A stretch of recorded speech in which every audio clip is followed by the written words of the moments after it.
ఓం శ్రీ గురుభ్యో నమ. గం గణాధిపతయే నమ. శ్రీ అష్టయోగ విద్యాపీఠం వీక్షకులకు స్వాగతం. ఈరోజు మనము 2024 సెప్టెంబర్ 2వ పక్షం అనగా ఈ యొక్క 15 నుండి 30 వరకు ఎలా ఉంటుంది.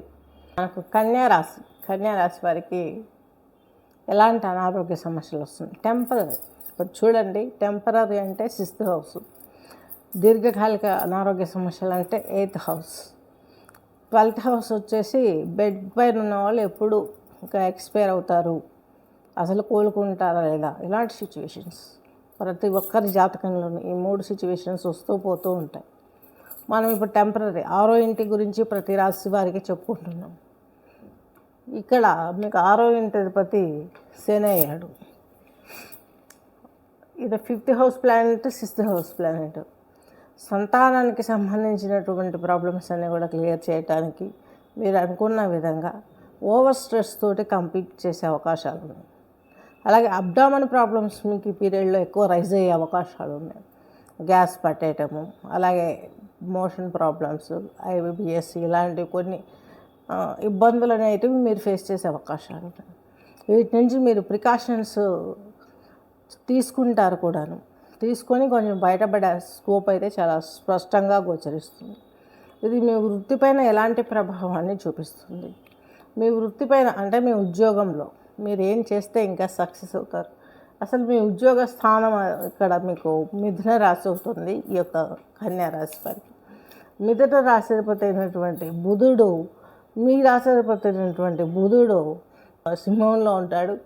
మంచి విషయాలకి, వాళ్ళ ఎడ్యుకేషనా, వాళ్ళ వివాహమా, వాళ్ళ సెటిల్మెంటా, ఇలాంటి విషయాలలో మీకు కొంచెం ప్రెజర్ ఉంటుంది. కానీ మంచి జరిగే అవకాశాలు ఉన్నాయి. పెళ్ళి కాని వారు ఎవరైనా ఉంటే కన్యారాశి వాళ్ళు, వాళ్ళకి వివాహం జరిగే విషయాలు కూడా ఈ విధంగానే ప్రెజర్ ఉంటుంది. కానీ జాగ్రత్తగా స్టెప్స్ తీసుకుంటారు కాబట్టి మంచి జరిగే అవకాశం ఉంది. మీ వ్యయాధిపతి రవి మీకు రెండులో ఉండడం కొంత ఇబ్బంది ఏమో అనుకుంటారు, కానీ సహజంగా అలాంటి ఇబ్బందులు ఏముండవు. సూర్య నమస్కారాలు, సూర్య ఆరాధన, ఉదయం స్నానం చేసిన తర్వాత ఆ సూర్య భగవానునికి 3 దోసిళ్ళు నీళ్ళు ఎదురుగా వదిలేసి ఆయన మనస్ఫూర్తిగా మీరు నమస్కరించుకున్నారంటే మీకు వచ్చే హెల్త్ ప్రాబ్లమ్స్ క్యూర్ అవుతాయి. అలాగే కేతువు కూడా మీకు ఇక్కడ కలిసి ఉన్నాడు కాబట్టి కేతువు ద్వారా వచ్చే దోషాలు, ఫ్యామిలీ లిటిగేషన్స్ ఇలాంటివి, అలాగే మీకు రాశిలోనే మనసు కొంచెం చంచలంగా ఉండడం, ఇటువంటివన్నీ క్లియర్ అవ్వాలంటే ఆదివారం ఈ కేతువుకు సంబంధించి సూర్య నమస్కారాలు చేస్తే కేతువు కూడా మీకు అనుకున్న మంచి ఫలితాన్ని ఇస్తాడు. రావాల్సిన నెగిటివ్ని కొట్టేసే అవకాశాలు బాగున్నాయి. బుధవారం రోజు కేతువుకు పూజ చేయించుకొని గుళ్ళో నవగ్రహాల దగ్గర వినాయక దగ్గర పూజ చేయించుకున్నట్లయితే బుధవారంలో బుధహోరలో వినాయకునికి ఉండ్రాళ్ళ నైవేద్యం పెట్టి ఆయనకు పూజ చేసుకున్నట్లయితే ఈ కేతు దోషం అనేది క్లియర్ అవుతుంది. మీకు కేతు మరల సింహంలోకి వెళ్ళే వరకు కూడా ఇక్కడ మీకు సింహరాశి వారికి 2వ ఇంట్లో కేతు ఇబ్బందులు ఉంటాయి. కాబట్టి ఇది వారానికి ఒకసారి ఇలా చేసుకుంటే మీకు చక్కని ఫలితాలు వచ్చే అవకాశాలు చాలా స్పష్టంగా గోచరిస్తున్నాయి. ఈ యొక్క కన్యారాశి వారికి ఇలా చేసుకుంటూ మీ ఉద్యోగ స్థానాధిపతి కూడా ఈయనే కాబట్టి ఇక్కడ బాగా మంచి సపోర్ట్ ఉంటుంది.